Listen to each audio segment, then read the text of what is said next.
बिस्मिल्लाहिर्रहमानिर्रहीम। देखिए, बकरों को ज़बह करने के लिए, कुर्बानी के लिए कुछ बातों का ख्याल रखना ज़रूरी है। मैं आपको बताता हूँ क्या तरीका है, क्या सुन्नत तरीका है। तो सबसे पहले तो इस बात का ख्याल रखें कि जानवरों को ज़बह करने से पहले, कुर्बान करने से पहले उसको खिला दे, पिला दे। ऐसा ना हो कि उसको ज़बह की भी तकलीफ़ हो और भूख और प्यास की भी तकलीफ़ हो। तो पहले इस चीज़ का ख्याल रखें।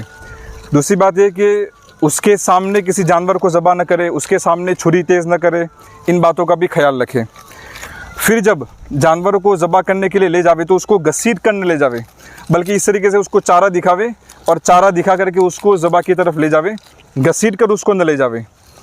फिर जब उसको ज़बह करने के लिए लिटावे तो इस तरीके से उसको लिटावे। ये देखिए, ये जानवर है, समझो मेरे सामने किबला है, तो उसका मुंह जो होगा वो मेरे बाएं हाथ की तरफ होगा, उसकी जो दुम होगी वो मेरे दाहिने हाथ की तरफ होगी।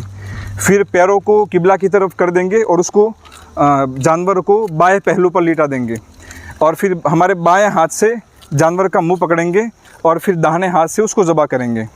अब ज़बह करने की जगह क्या होगी, तो यहाँ हलक में कहीं भी ज़बह कर सकते हैं। जो यहाँ हलक है, जानवर का हलक है, बकरे का, कहीं भी उसको ज़बह कर सकते हैं।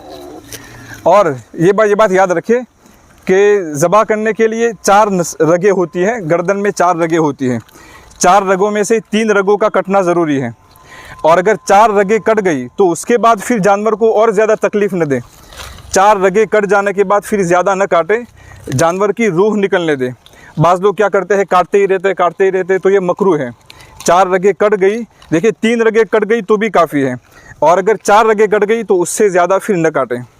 और इस बात का भी ख्याल रखिए कि चमड़ी उतारने से पहले, खाल उतारने से पहले उसकी रूह अच्छी तरह निकल जाने दें। बाज़ लोग क्या करते हैं, जल्दी में अभी उसका पैर हिल रहा होता है, जानवर हिल रहा होता है, और उसको उसी तरीके से खाल उतारना शुरू कर देते हैं। तो ये बकरे पर जुल्म है। यानी कि एक तो तुमने उसको ज़बह की तकलीफ़ दी और उसके बाद अभी उसके अंदर जान मौजूद है, रूह मौजूद है, और खाल उतारना शुरू कर देते हैं, तो खाल उतारने की तकलीफ़ उसको होती है। तो याद रखें, ज़बह करने के बाद अच्छी तरह उसको ठंडा होने दें, उसके बाद उसकी खाल उतारें।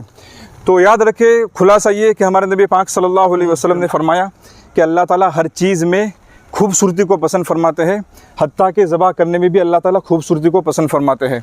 तो इस तरीके से कुर्बानी करें, ये एक इबादत है, उसमें जानवर को तकलीफ़ ना हो, उसके सामने दूसरे जानवर को ज़बह ना करे। कुर्बानी से फारिग होने के बाद नजासत, गलाज़त वगैरह ऐसी जगह पर डालें कि जिससे राहगीरों को तकलीफ़ ना हो।